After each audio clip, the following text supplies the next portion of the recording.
Hey guys, Walt here, back for some more Monster Hunter Portable 3rd. Last time, we killed Rathalos, and then I killed the Rathalos a few times, so I can make a nice little suit out of him, as you can see. Now, I know I covered the skills on the armor in the last episode, however, I did a couple things to the armor. Um, so obviously it comes with the 3 set base skills that come with it. Actually, fun fact, it doesn't come with attack up small. It gives you 9 points into it, so you have to gem it in. It's a little shady there, but that's beside the point. Outside of that, I gemmed out the recovery level, because I don't want to be healing the amount for an herb when I take a potion. And that's just ew. No. And I need healing. Badly.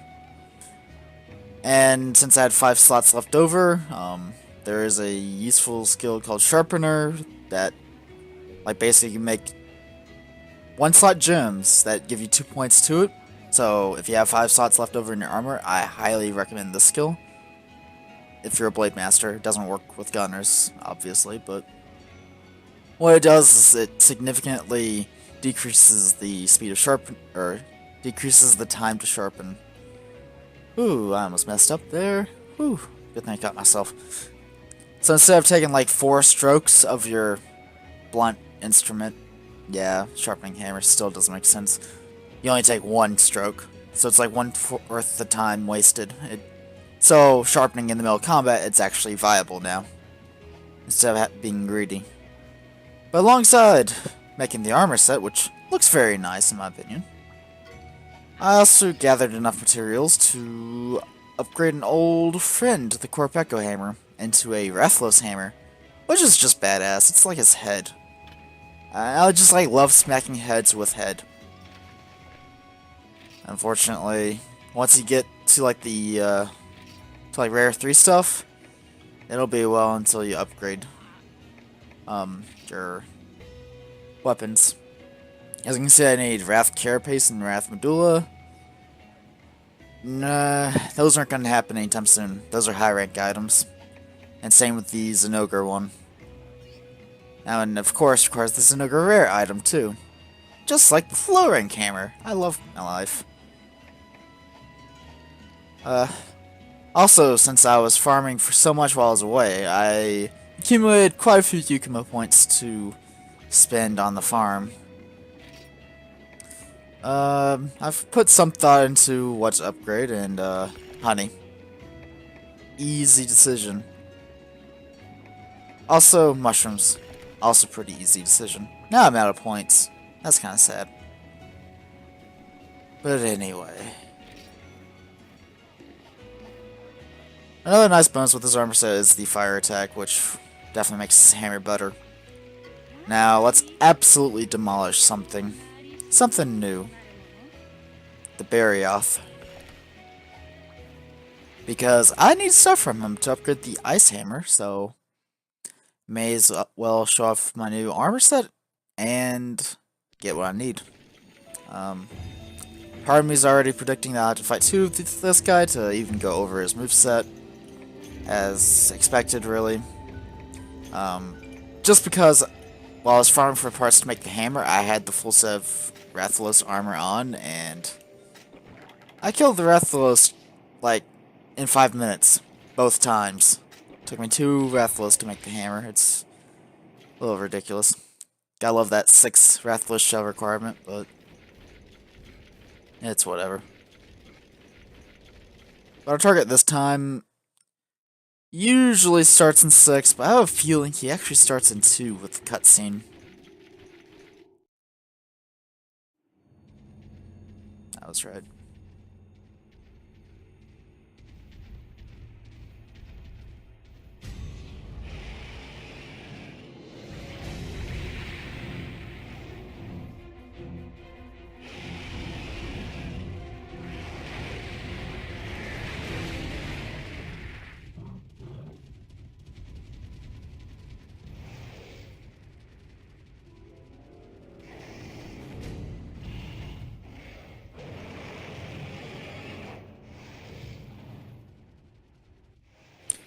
Ah, kitty kitty.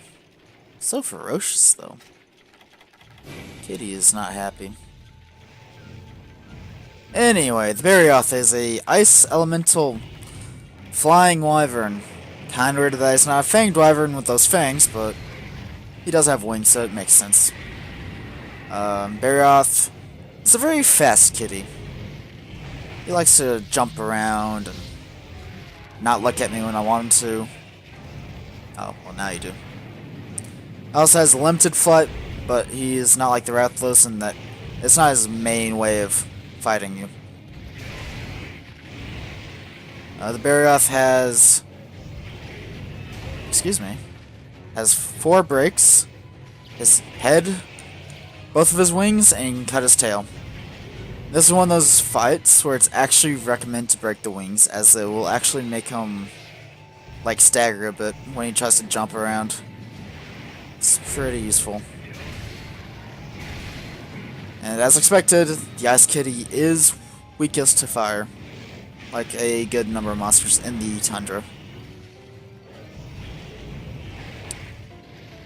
And of course, since he is an Ice Kitty, he does inflict Ice Blight, which is a bit of a pain, especially if you're using stamina like me. It's rather annoying. You just take a null berry to get rid of it, but I'm lazy. And I just like suffering, apparently.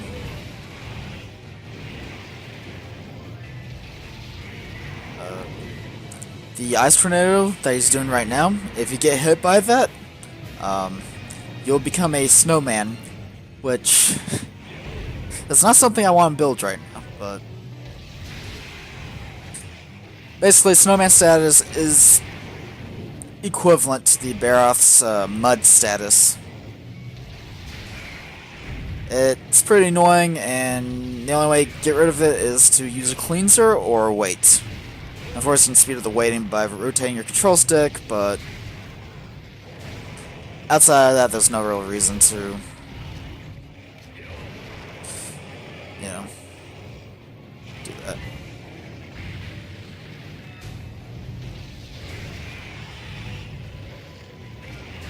Barioth, interestingly enough, got a moveset rework from Try to this game.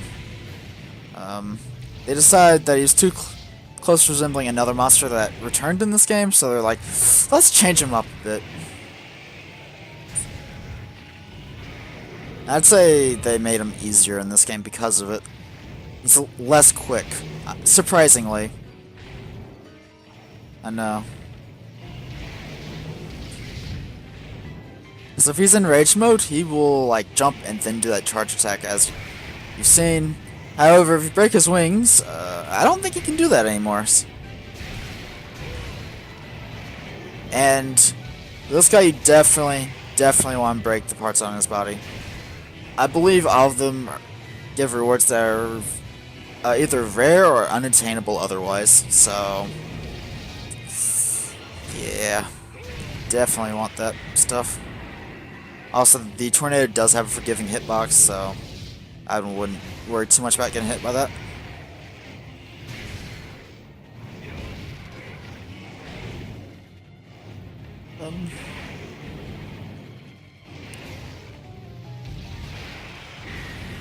Yeah, the snowman. It's not really a snowman, it's just a block of ice, but I believe it's just called the snowman just because of the status icon next to your player name. Which makes sense, really. Of course, if I was smart, I would have brought some flash bombs to flash him out of the sky, but unlike Rathalos, he doesn't spend that much time up there. He's more of a ground fighter than anything. You know, it just shows that not all flying wyverns are flying jerks like Rathalos is.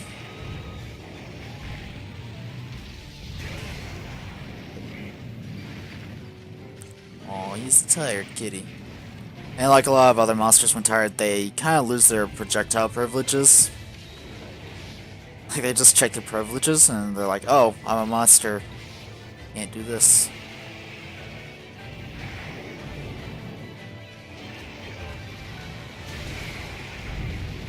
And thankfully, I cannot restate this enough, but breaking Barioth's wings is very vital to like being able to actually hit him. As, you know, you can't jump around as much, and thank God for that.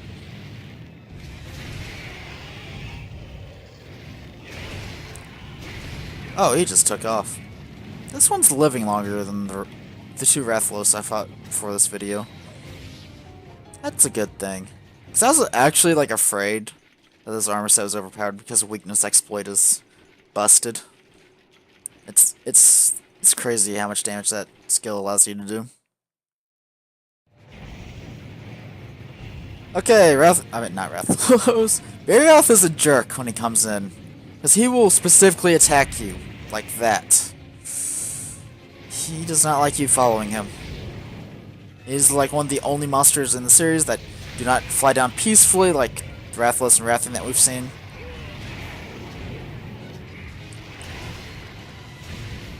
Another fun fact about Barioth is that he can cling to walls, like that one over there, and he can just like jump off of them. Kind of similar to Giganox, but a lot more quickly. Or quicker. Quicker? I can't speak English. That's my first language, I swear. Then again, a lot of people in America can't really speak English, so it works out. That hip check, though.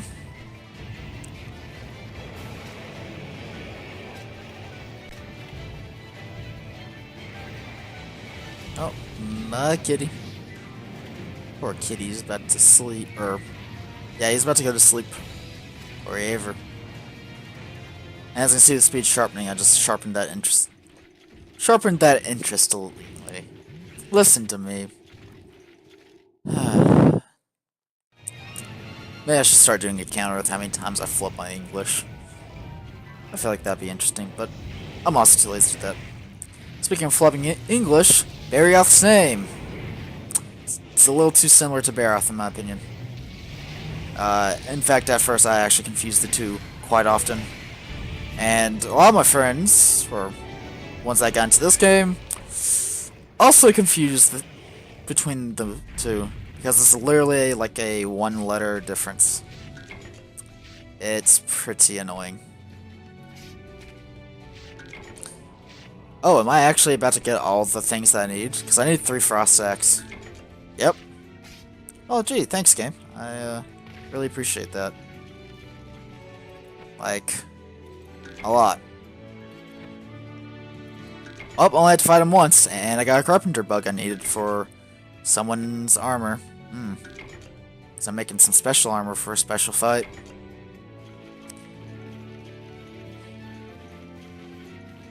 What? This is a gathering point? Oh, it's nuts. Give me them nuts.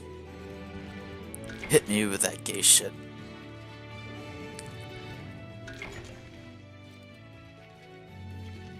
Now, I made this guy look easy, as I do with a lot of monsters, honestly. But if you don't know the whole wing breaking thing, this guy's hard. Because he will not stop moving, and that's rough. Also, we got unlucky and did not get the head break from the quest rewards. It instead gave us like a shell or something. That's unfortunate. But more reason to refight him. And he does make pretty good ice weapons for the weapons that do have Barioth weapons. Like... and honestly, he's probably your best option for ice weapons in this game. Oh wow, no cutscene for upgrading our farm. Gee, thanks, game. Then again, there's a lot of stuff to this game. I can't expect them to have a million cutscenes. But yeah, Barioth weapons are fantastic. I highly recommend them. It's just unfortunate that not all weapon types have Barioth weapons. Hammer doesn't, that's for sure. Hammer doesn't really have any other ice weapons outside the Frozen Core until high rank. And even then, I'm like wondering if the Frozen Core is better. Also, by upgrading the mushrooms, we gain access to Dragon Toadstools very easily. So I can start making max potions. I'll show that here in a moment, but gotta get more goodies. Because, hunter life is just working at the farm. With the side activity of slaying monsters. Kind of like Harvest Moon. Not Harvest Moon. I swear, I know my video games. Kind of like Stardew Valley. Which is a good game, honestly.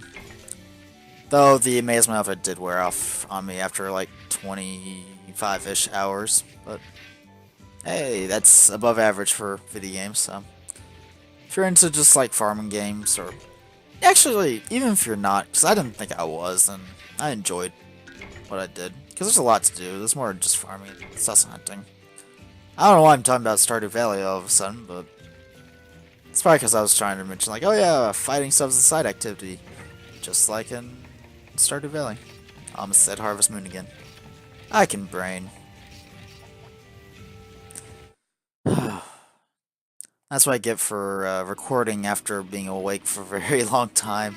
I should get some sleep, maybe. But before I go to sleep, should probably talk about the Barioth armor. Oh, there it is. I was like, do I even have it? It's very cold looking look. Listen to me. Less defense than Rathless and Zenogre. However, it gives you some it gives you, okay. Finger flubs. Gives you a couple interesting skills. Gives you a stamina skill, which gives you Marathon Runner, which actually decreases the rate of stamina consumption, which is pretty good on certain weapons, like Hammer, Bow definitely, and Dual Blades. It's also good for just running, but it also gives you ice attack, so if you're using ice weapons and you want to maximize that damage, this is your armor. And Constitution also, contrary to stamina, it will decrease your stamina use after rolling or guarding. Also fairly useful, especially if you're using like a guarding weapon, I suppose. I say I like it less than the stamina skill, but yeah. So armor gives you a lot of stamina, however it comes with the downside. You recover stamina more slowly, so. And I believe if you were to gem that out, stamina recovery, if I can find it. I wish there's a search function in here. Maybe I don't even have access to it. Because I was thinking, like, if I remember correctly, that's a very dark move pulled by the game developers, because I believe that decoration increases stamina recovery, but also decreases the stamina skill, which kind of defeats the whole point of the armor. Jerk move, game devs. Jerk move. However, that does it for this episode of Monster Hunter Portable 3rd. As I'm done with this Snow Kitty. So, yay, less farming for me to do. Next time, Monster Hunter Portable 3rd, we'll fight another monster in 5-Star Village. See you guys then.